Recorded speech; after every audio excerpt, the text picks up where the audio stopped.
Hello everybody, welcome on in, Happy New Year, and we are back on Betting Weekly Game Bet Match. It's your number one tennis betting podcast and YouTube show brought to you in association with Bet Rivers, your hometown sportsbook. I am Nigel Seeley, and he's back, my co-host, over in Lanzarote, where he's been stopping crimes and solving riddles. Hopefully he can solve the riddle this week in Brisbane and in Hong Kong. It is our senior ATP Tour handicapper. It is Sean Calvert. Happy New Year, Sean. How are you, mate? Happy New Year to you. I'm all right, actually, yeah. I have, as I said to you off air, been a witness to a crime here in Lanzarote. So if anyone knocks on the door, it might be the Polizia Locale asking for another statement. But yeah, sun's shining. It's start of a new season. I'm considerably warmer than you, I should imagine. I hear it's pretty chilly back in Britain, but it's very cold. Yeah, it's about 20 odd degrees.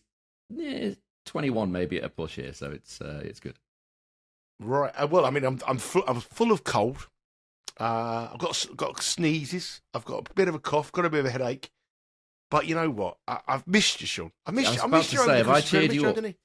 You have cheered me up because as soon as I've come on, I've got a story about you stopping Moroccan thieves. Yeah, but I didn't stop him. But trying to prevent them. You should be super Calvert walking around the resort with like a superhero top on or something like that.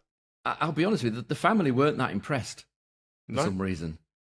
I think they were so morose that they'd been they'd had the stuff burgled. All it took was an Apple Watch, by the way.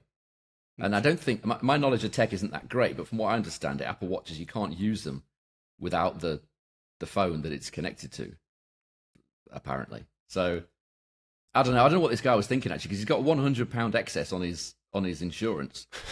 But he's had to take a taxi from here, 19 kilometres to the police station and back, which would probably be... You must have been able to provide him with the bus route, surely. I don't know the buses around here. I'm sure you. I don't know whether they go anywhere near the police station. So he's spent probably €100 to go into the police station and back. I don't know what he's doing, to be honest. But yeah, it's all going on here.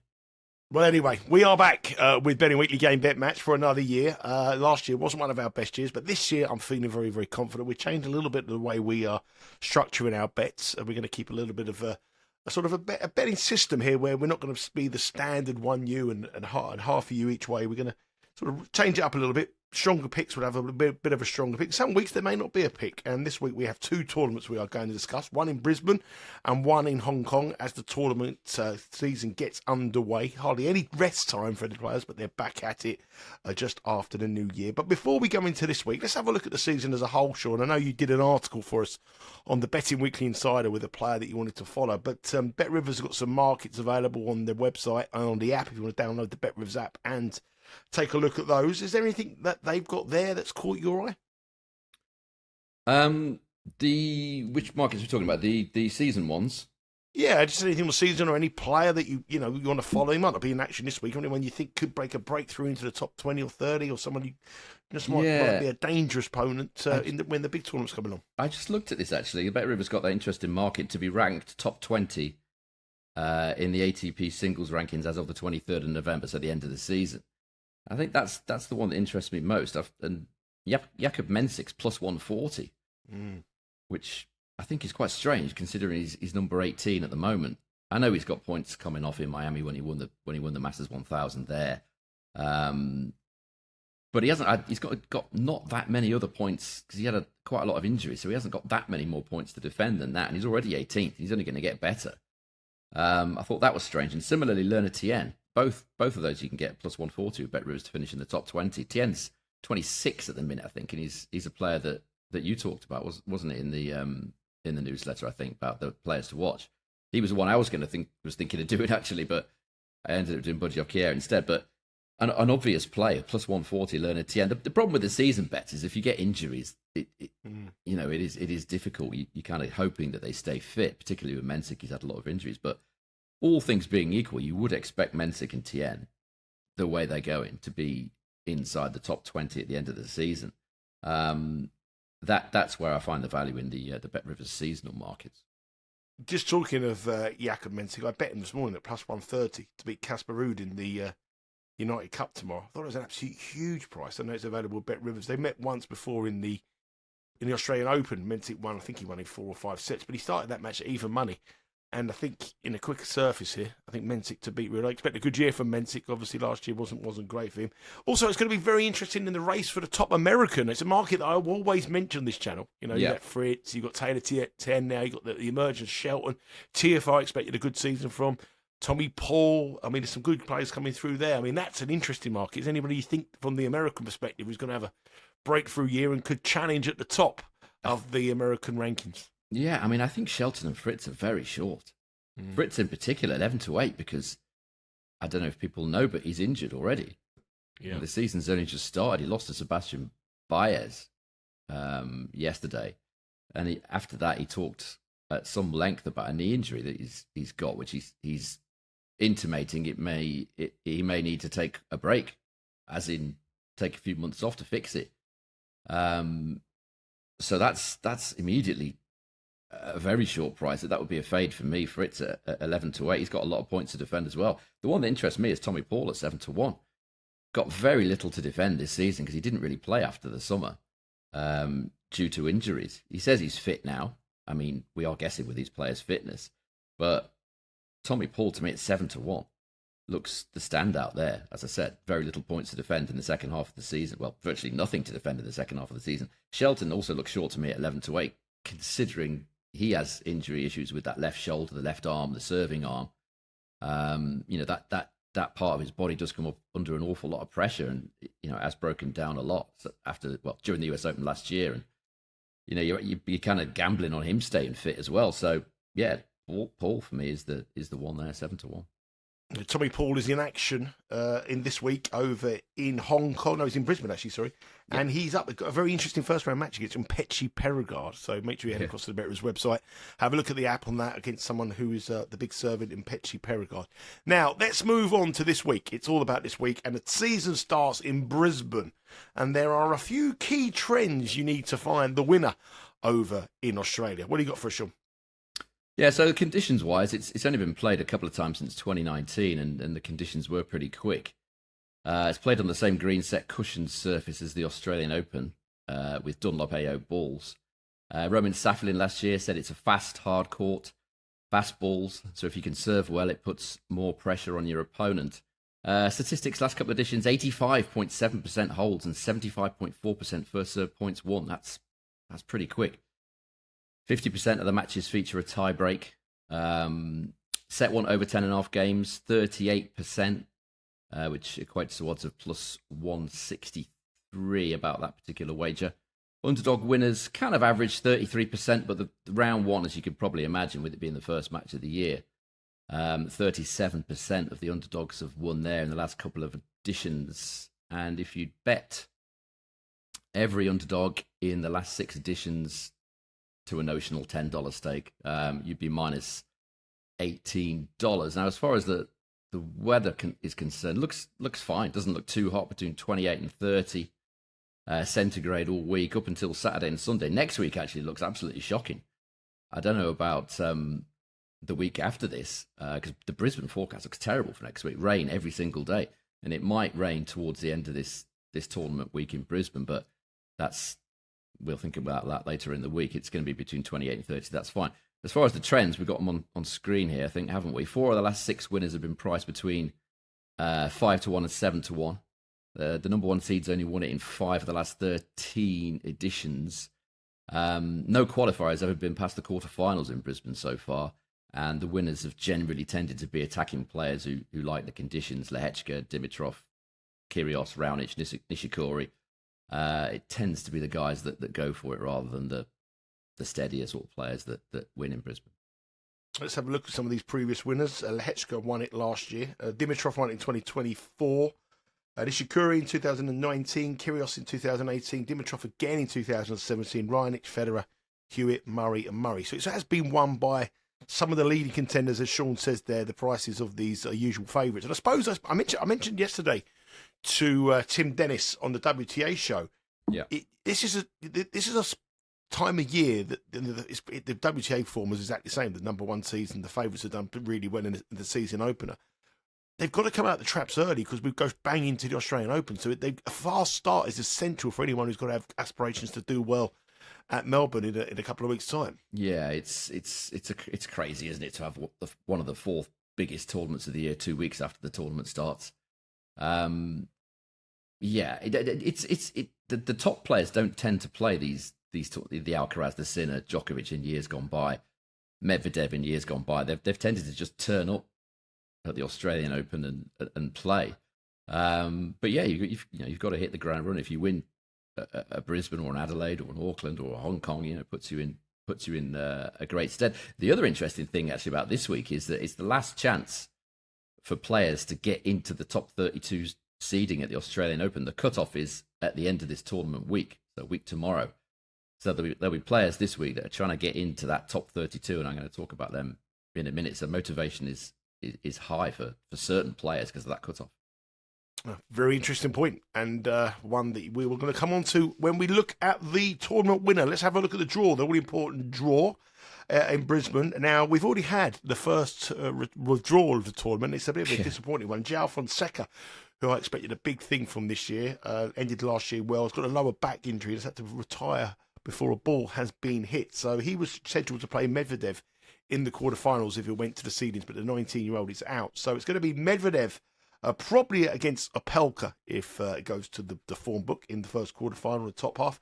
Lehechka, the defending champion, will play Lerner Tien, who was the first person through 2 matches yesterday. Both of them good night for Americans. Tiafoe beat Fukic and Tien beat Ugo Carabelli. So they're through to the second round. And then we have in the bottom half Cam Norrie against Tommy Paul, but Tommy Paul's got a very difficult match to start with against Mpechi Perigard. And Cam Norrie has a difficult one against Ugo Humbert. And in the final quarter is Shapovalov against Davidovich Fokina. So there is only 8 seeds, it's a 32-man event, 250 event. And really, I don't suppose there's much advantage in the top or the bottom half, Sean. Would you think so? I think the bottom half looks more open, to be honest. In the top half, you've got, just looking at the draw here, the likes of Medvedev, Tiafoe, Lehechka, Mahak, Korda, Mickelson, Tien. Pretty loaded half. The bottom half looks weaker. Number 2 seed Davidovich Fokina, who obviously a top player, but not one you would want to bet on to win too many tournaments. I think he's still looking for his first tournament win. Lost a couple of heartbreaking finals. The bottom half looks more open to me. I'm taking 2 that I like the prices of here in the bottom half of the draw. I think the top half is too difficult in terms of value. I was tempted by quite a few, but the bottom half. Before you tell us who they are, yep. Let's have a look at the odds with better. Okay, run down the card, and then you can come in and tell us what we've got. Okay. So in the top half, here we go. Medvedev is the favourite after a real disappointing 2025. He's plus 350. Lerner Tien already through to round number 2. The fast improving American plus 650. May look a little bit too short. That Lehechka to defend his title is $7. Davidovich Fokina never won a tournament. As Sean has said, is $12. Francis Tiafoe, I expect a big year from Francis. He's 12. Tommy Paul 12.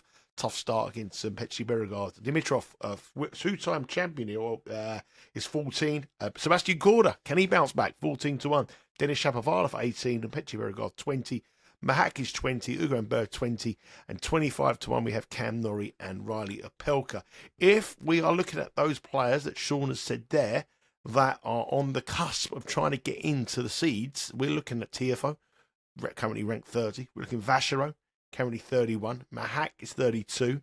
Nakashima, 35. Ugo Humbert, 37. So they're the kind of sort of players that may have some motivation on the outright market and the matches. Keep an eye on those trying to get into the last 32 to be seeded for the first major of 2026. So over to you, Mr. Calvert. Where are we going on our first tournament picks of 2026? We're going with a very reliable performer in Ugo Humbert, a guy that you just mentioned, number 37 in the rankings. I just think the conditions will suit him here. Had a lot of injuries last year, Ugo Humbert. Fit now, conditions will suit. He's been playing. He started his season really early, or didn't really end the last one, whichever way you want to look at it, because he was playing in UTS in London. Also played in the exhibition in Macau, so he should be very much ready to go. He beat Davidovich Fokina actually in that Macau exhibition, and obviously Davidovich Fokina is the high seed in this particular half of the draw. He's got a tricky one against Cam Norrie first up, but he has beaten Norrie 2 out of 3 times, and you also have to remember Norrie has Auckland next week, and Cam Norrie is He's basically from Auckland. It's what he calls his home city. He's desperate to win that tournament. Not saying he's not gonna tank. I'm not saying that, but he might have one eye on Auckland next week rather than here if there's any little injury problems or whatever. And Humbert is favourite to win that one. In these conditions, you would expect him to win that. And his round 2 looks good as well. If I can find the draw, here it is. Yeah, I mean, he's got... If Kyrgios beats Kovacevic, I can't imagine Kyrgios will have anything left in the tank for the second round. He's barely played for such a long time. He played the Battle of the Sexes, that huge event. The other week. Yeah. That must have taken a lot out of him. That, what was it, about an hour? I didn't watch it, obviously, but yeah. I can't imagine that's exhausted him too much. That's probably all he's fit for these days. I say that he'll probably win the tournament now, but he has been playing doubles with Kecmanovic this week as well. But that's more showboating than that's just messing about, isn't it? Yeah. Great to see Kecmanovic back, by the way. He was playing some great tennis before he had that. I think it was a chest pectoral injury similar to the Dimitrov one, but it's good to see him back. Again, plagued by injuries. Kyrgios or Kovacevic with that single hander, you would fancy Ugo Humbert to win the winner of that particular match. Tommy Paul is the obvious danger for me, but he hasn't played tennis consistently since last summer. So you kind of got to wonder where he's at. I would suspect Humbert is better prepared because of the tennis he's been playing in recent weeks. And as I've said, Humbert needs points to make the seeding for the Australian Open. 37th right now. Cut-off is at the end of this week. So he, I think, is very good value at 20-1. I mean, Q4 looks absolutely brutal. You've got a situation where Nakashima has got to beat Davidovich Fokina if he wants to be seeded at the Australian Open. He's probably got to win a match or two after that as well. But first round, Nakashima's got to beat Davidovich if he wants to be seeded. But I'm surprised at the price on Alexei Popyrin, 40-1. It's a little bit disrespectful, that is. I know he didn't have a great year last year, but at his best, 40-1 to win a hardcourt tournament at 250 in his homeland. This is a Masters 1000 winner on hard courts in quick conditions. He's beaten Davidovich Fokina, he's beaten Dimitrov, he's beaten Tommy Paul, he's beaten Ugo Humbert. And now we're saying he's 40-1 to win a 250. It's all because he didn't have a particularly great year last year, but looking at the quotes that he's come out with in the last few days, he said, and I quote, he said, "I feel completely different from how I felt when I arrived in Brisbane last year. I feel more rejuvenated, positive, excited for the new year." So I know he can't take too much from them quotes, but it's nice to see him being positive. He was a bit kind of down in the dumps for a lot of the time last year. So if he's fit and ready, I think 40-1 is way too big for a player of his ability. So yeah, two attacking players, two players that serve big, like to attack. Humbert, Popyrin, 20-1, 40-1 each way. I think those are the ones. 20-1 for Ugo Humbert, 40-1 for Alexei Popyrin. What does that say? What are we having? What are our unit styles are we having on these? Are we still doing half unit each way? Is that what we're doing? Yeah, we're going to go. Well, we're going to go a little bit smaller on it because, well, I think I don't. What the reason? What it was when we broke down the statistics from last year, we were getting sort of half points each way on 40-1 shots. I know they didn't. Some of them come in and some of them didn't, but then we were having like 1 point on even money shots. So I felt that the massive difference between the two of them was probably one of the reasons why we lost a little bit of money. I think if we had more of a sensible staking plan, I think it would have been better on the outright market. So I would suggest a quarter of a point on both of them. Okay. If as long as you're happy with that, I'm happy with that. What about that? I'm more than happy to be guided by yourself on... And then I think when we're a little more confident as the season goes on form, and then we can lift it and we can have bigger bets on the outright market, on the match markets as well. So have like a 1U and then maybe if we really confident, I want to have 2.5 or something. But yeah, okay. I want to be a little bit more risque this year. That's fine. Go for it. Yeah, there you go. So we have a quarter point each way on those two players. So there you have it. Head over to the BetRivers website, download the app. The action starts at 8 p.m. this evening. So Sunday night, Eastern Time, 8 p.m. this evening. The first match on court is an interesting one. Valentin Vachereau against Sebastian Corda, and BetRivers currently have 38 different markets available on that match. We do have two matches to discuss in Brisbane, and both of these... Oh, it's terrible cold. Both of these are on Monday. So one of them is the early hours of Monday, and the other one is a Monday evening Eastern Time. So let's start off with the match between Shapovalov and Collignon. And this match, I believe, is tomorrow at 8 p.m. Eastern Time. So this is the late one tomorrow.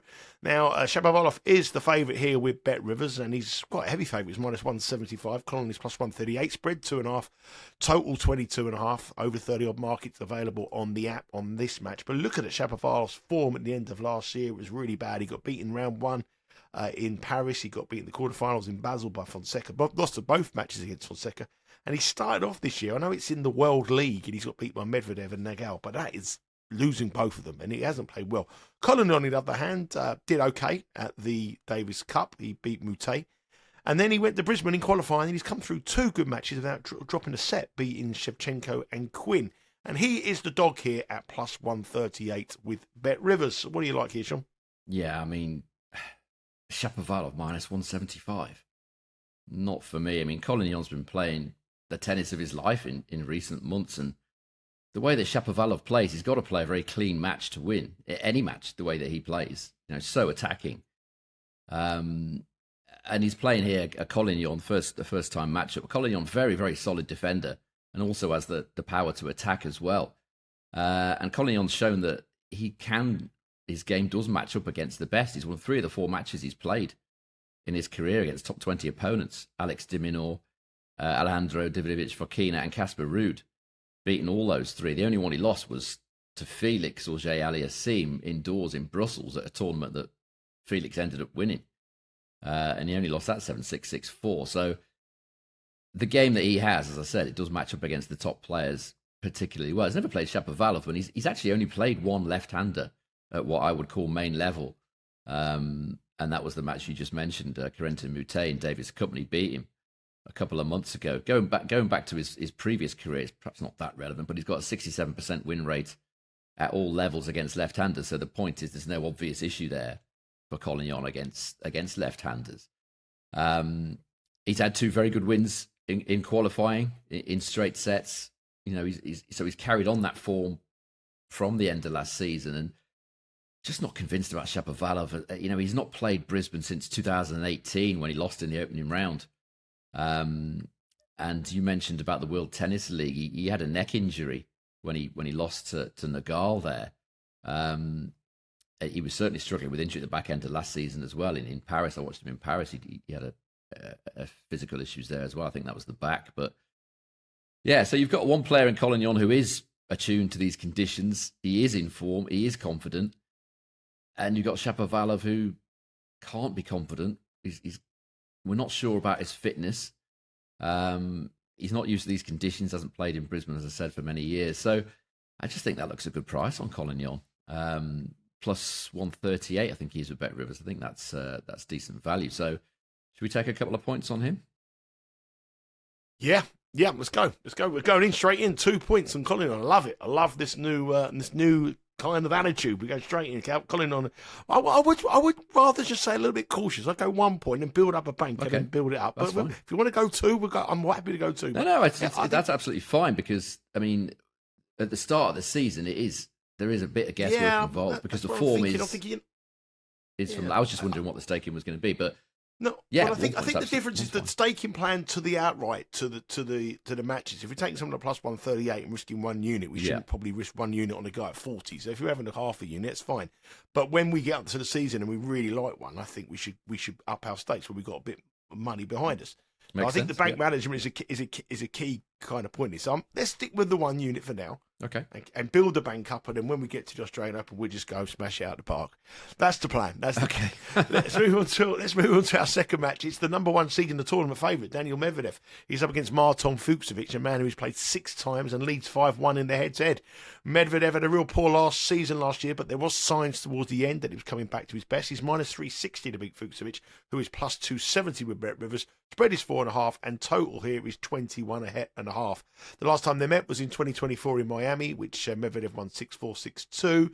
But there has been a couple of long matches when they've been involved in Grand Slams. Wimbledon and French Open, Medvedev won at the Wimbledon in 4 sets, and Fucsovics beat him in 4 sets in Roland Garros in Paris as well. So the head-to-head is rather dominant in Medvedev's favour, but is it going to be as dominant as that on the first match of the season, which is always a bit of a leveller?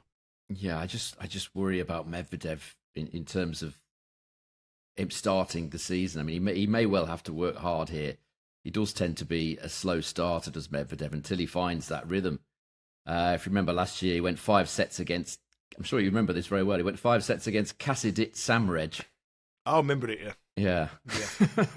Brilliant player, Kasidit was. Well, he was ranked 418 then, Samrej. He's now something like 464, so he's not exactly improved in the last 12 months. And Medvedev went 5 sets with him in his opening match of the year. As I mentioned earlier, some of these players in previous years have just turned up at the Australian Open and played.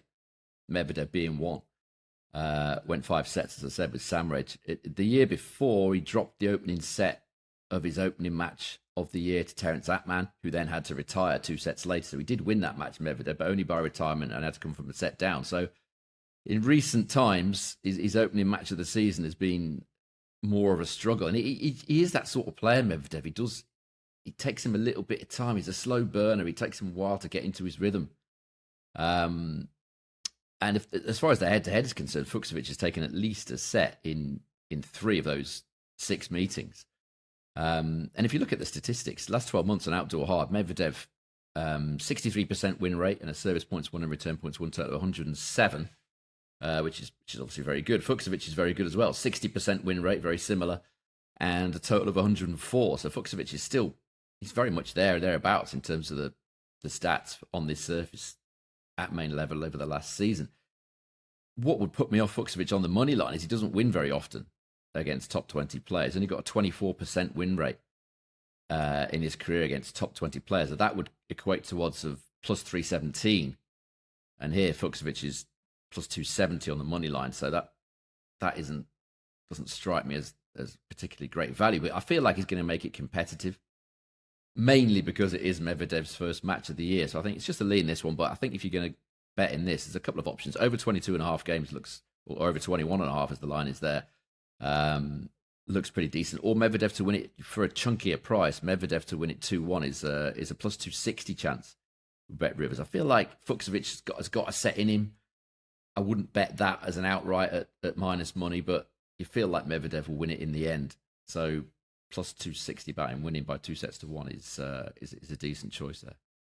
There is a couple of big price leans. Our official play is Collignon at plus 138 or 138. Yeah. So if you want to get involved in any plus money selections, you have the offer with Betting Weekly. It's our Pizza Money Special. If you're out for your eyes on a plus money bet at Bet Rivers, Betting Weekly is giving you a little pizza money back to lock it in. Use our Pizza Money bonus code, Betting Weekly 1218. to get a $10 bonus bet to use on any plus money bet at Bet Rivers. Betting Weekly 1218. You have until January 11th to redeem the code at any US Bet Rivers sportsbook. Good for one bet for eligible players only. Must be 21. Gambling problem? Call 1-800-GAMBLER. That is the Betting Weekly Pizza Money Special. Use that bonus code Betting Weekly 1218. Okay, there's another tournament this week over in Hong Kong, and it's I don't think it's as good as the other field. I think it's some decent players, but it's fair to say to me it's not as good as what we had. There's not many trends on the tournament because we've had only 2 years of its recent. It was on the tour till 2022, but then it came back in 2024 and 2025. John has put up the graphic. Probably of previous winners, probably for sort of old time's sake, seeing some of these names: Michael Chang, Pete Sampras, Kenneth Carlson, look at that. Give it Carlson. Andre Agassi, Nicholas Keefe with the German, Marcelo Rios beat Rainer Schultz. I mean, good players there. And then we go to the recent version, 2024 and 2025. It was won by Alexandre Muller, who beat Kei Nishikori, and Andrei Rublev beat Ruza Vori. There it is. There are the previous winners. What are the trends here? Sean, what's the weather forecast? What do you got for us? I know there's not many trends, but what are you looking for, and what the conditions are like in Hong Kong starting this week? There's no trends, but I mean, as you said, it's only a couple of years on the tour, but it's played on a green set outdoor surface that's kind of medium pace, not as quick as Brisbane. The 2 editions so far, 80% holds, 72.8% first serve points won. You know, that's a little bit down on Brisbane. 34% of the matches feature a tie break. That's some way down on Brisbane. And if you're betting over 10.5 games in set 1 here, only 25% of those have come in the first 2 editions. So you'd be looking at odds of plus $3 there if you wanted to take on that particular wager. But there has been a lot of underdog winners here. I know it's only 2 editions, so it's perhaps not the strongest trend, but 42% of the underdogs have won in the first 2 editions of Hong Kong since it's been back on the tour. And if you bet all of those just to a notional $10 stake, you'd be $66 ahead. So it's been a good one for underdog bettors. The weather is fine. Actually, looks pretty pleasant. Between 18 degrees and 22 degrees all week, so nowhere near as hot as Brisbane. Not that humid either. I'd say pretty good conditions for playing tennis in Hong Kong this week. Yep, pretty good conditions. I thought it would be a bit warmer today. I'm not really an expert of Hong Kong weather this time of year, but I think it was last year. According to my weather forecast, it's not this year. Let's have a look at the draw, the all-important draw. Number 1 seed is Lorenzo Musetti. And if it goes to the seedings, this is the projected draw through to the quarterfinals. Lorenzo Musetti will play Gabriel Diallo. Andre Rublev will play Nuno Borges. That is your top half of the draw. Not really that much to worry about there for Lorenzo Musetti, I would have thought. I know Rublev was, could surprise there. But if you look at the bottom half of the draw, Muller, obviously the defending champion, against Kecmanovic, and Sonego against Alexandre Bublik, who we know is the most inconsistent player on the tour. Whether he's fancies it or whether he's enjoyed the rest, we don't know what to expect. Then the action starts in the early hours of tomorrow morning, 12:30 a.m. Eastern Time on Monday morning. So you have all day today to go across to the BetRivers app, download that app, look at the prices. There's all the matches there sort of already priced up as well. We've got a couple of matches we wanted to discuss, but before we do that, let's have a look at the outright odds to win the tournament in Hong Kong. Alexandre Bublik is the favourite. He's $3 with BetRivers. Lorenzo Musetti is plus 350. I'm not quite I don't know if I buy that Bublik should be favoured of Musetti, but anyway, plus 350 in Musetti. Andre Rublev is $5. Kecmanovic $6. Diallo $12. The Canadian Zhang is 16, Lorenzo Sonego 22, Marin 25, Cilic 25, Borges 25, Van der Sandschip 28, Giron 28, Kecmanovic and Wu also 28, and Alexander Muller, the defending champion, is 33-1. Bublik 3-1, season opener. That's got to be that. That seems a very risque bet for me. Yeah, is that right? I'm guessing it is. It just seems very, very short. 3-1 on Bublik. I mean, there is a school of thought for Bublik because, I talked about the motivation and all that earlier on. If he makes the final here, Sasha Bublik, he will make the top 10 for the first time in his career, and he did say that's a motivating factor for him. Although what he says and what he does are 2 different things, but that will be a motivation. But plus $3, it's not worth the risk, is it? I don't think. The motivation is there, but plus $3, no, not for me. It's a really tough draw, this one. It really is. But I'm going for motivation here, not necessarily for Bublik, although the motivation is there for Bublik. But I think the home players here are the ones that really want to do well. There aren't many tournaments in this part of the world. And obviously there's those that want to do something with their ranking as well before the Australian Open. So for me, the value here, 28-1, is Yibing Wu. He's certainly got the ability to win a tournament of this caliber on his best form. He's missed a ton of tennis lately with injuries. His whole career actually has been a bit of a stop-start one with all the injuries. But at his best, he's easily good enough to win this tournament. And playing at home, he seems to be super motivated as well. He tends to show up his best form in this part of the world. He showed it again in Hangzhou last September when he beat Mannarino, Korda, and Medvedev. Made the semi-finals there. He was a little bit fatigued by the time he made the semi-finals. But, fitness has been a huge issue, but he is match sharp at the minute. He's beaten Jerry Shang and Ugo Humbert in that exhibition in Macau last week. Also beat Jerry Shang again just prior to that in November, actually, in the China's national games. Beat Jerry Shang in the final there. So he's in form. As I said, his best form is definitely capable of winning a tournament like this. The question always with him is fitness. But I mean, it's not going to be a particularly hot week, as I've said. So, that will help him. I think he's the value, 28-1. I think these are too short. Bublik's too short. Musetti, he's not going to be absolutely desperate to win this, is he? Rublev, again, too short. Kecmanovic is very difficult to win with. He wins one tournament every 3 or 4 years, Kecmanovic. Diallo, it's not that quick. You would like it slightly quicker for Diallo. Shang is a danger on his best form, but has he got the fitness? His fitness in recent times has been worse than Yibing Wu's. He didn't play well in the warm-up event in Macau either. He lost to Wu and Davidovich for key, and he's only played 10 matches in a calendar year. Jerry Shang, if he's fit, which is a very, very big if, then he'd perhaps be the one I'd lean towards in that particular half. But 16-1, not for me really. Not in the first week of the season. So Wu 28-1 each way for me here. Yeah, Wu 28-1 is Sean's pick there. If he wins his opening match against Marin, he will set up against Andre Rublev. It's worth noting that the top 4 seeds in this tournament all receive buys through to round 2, which isn't the case in Brisbane. So Musetti, Rublev, Bublik and Kecmanovic are already into the last 16. There are a couple of matches that have caught your attention. Our first match is one of the tonight. It's early hours of tomorrow. It's 1:40 a.m. Eastern time on Monday morning. And it's a match between two veterans. It's Mannarino up against Marin Cilic. Cilic leads 3-1 in the head-to-head, but they go back. They started, the first match was in 2007 between these two.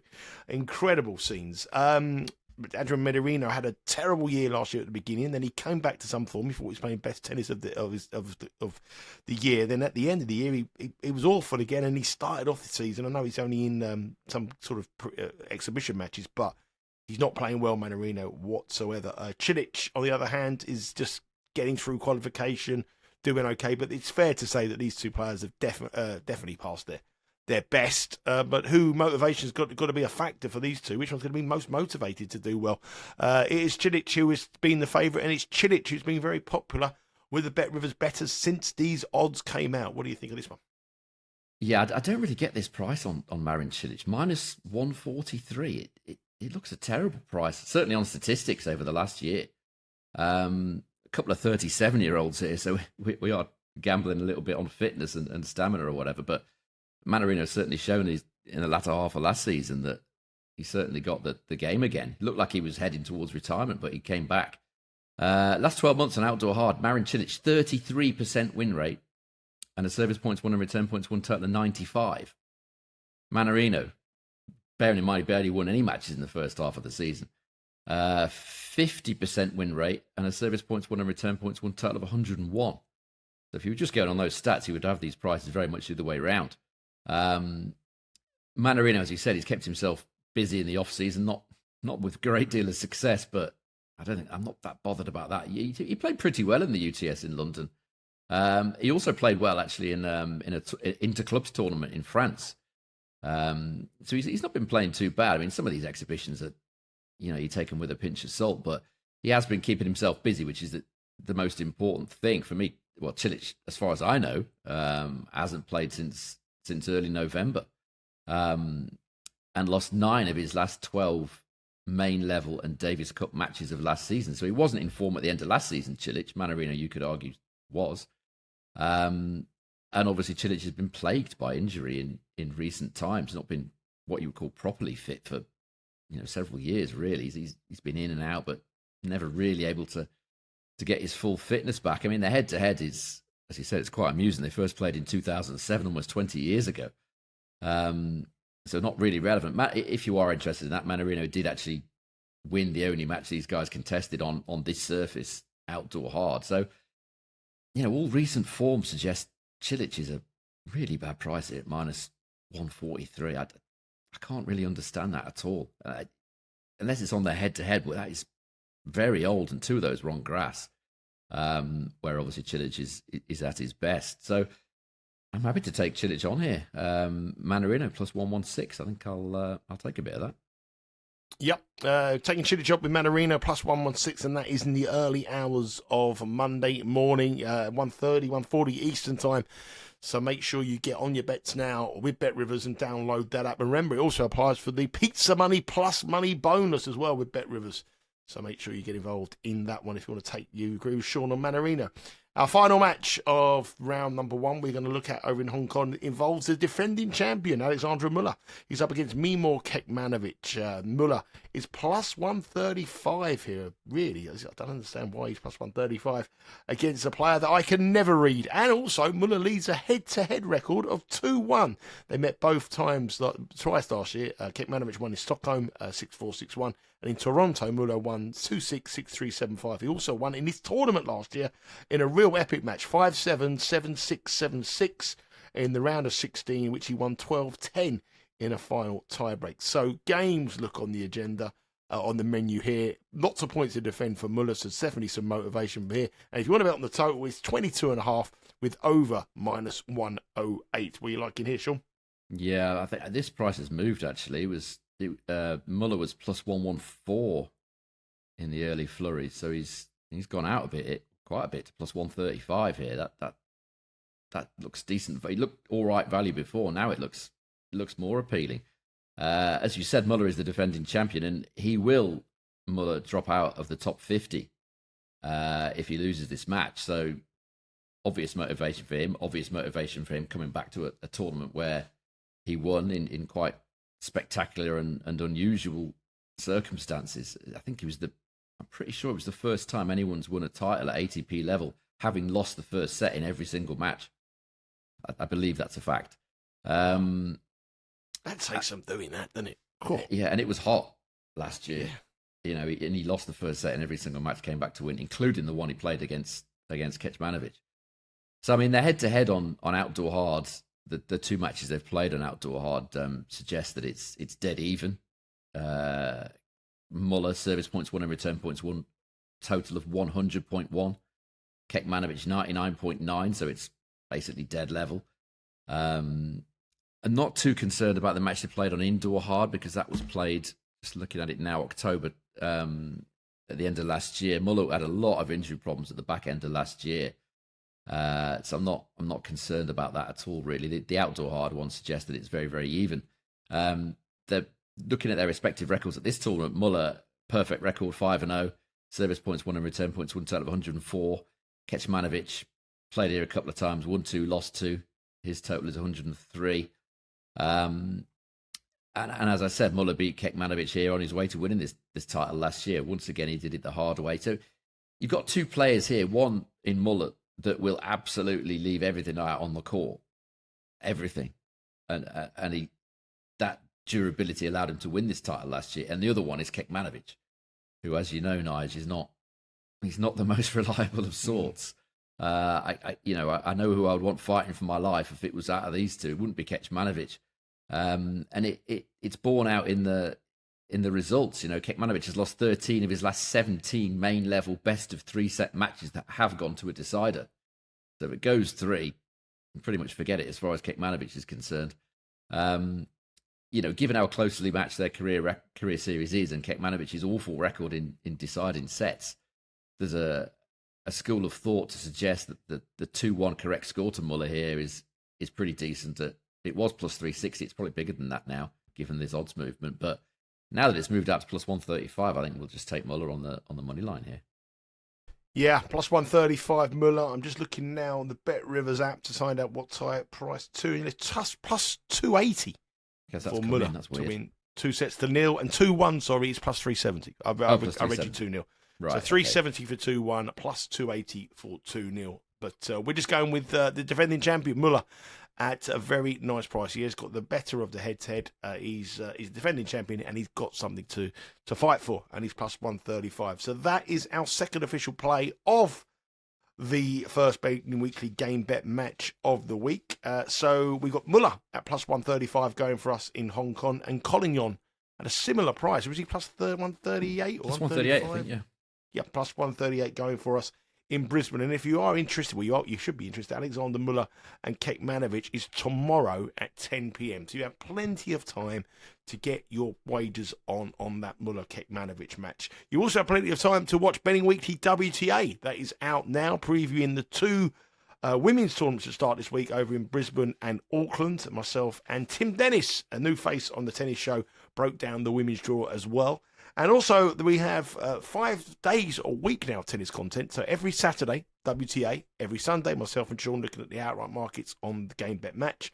Monday, the best bets on the WTA, and Tuesday and Wednesday, myself and Sean will be back looking at the best bets on the ATP Tour show. So 5 days a week now. You won't find any better betting tennis content on YouTube than here on the Betting Weekly Studios. Sean, when are you returning? Tomorrow, actually, yeah. Oh, so you'll be back. We'll be back in Blight. You'll be freezing cold, moaning about the weather when we speak again on Tuesday. So that'll be very interesting. Have a very safe journey back. And remember, there's loads of content coming your way here on the Betting Weekly Studios. Premier League is got a rare midweek card. There'll be a new show, Betting Weekly Premier League, recorded tomorrow. Betting Weekly Extra Time across all the sports soccer in Europe, and Betting Weekly Live AM and PM every weekday, Monday to Friday at 11 o'clock Eastern Time UK. And we have it 4 p.m. Eastern Time across stateside as well. So that's it for the very first Betting Weekly game bet match of 2026. Hopefully we can cash some tickets, and hopefully we get a good run on our futures to give us some money in the bank heading into the Australian Open, which remarkably starts in about 10 days from now. Take care. Safe journey back, Sean. All the very best. And we'll speak to you all again on Tuesday on Betting Weekly game bet match.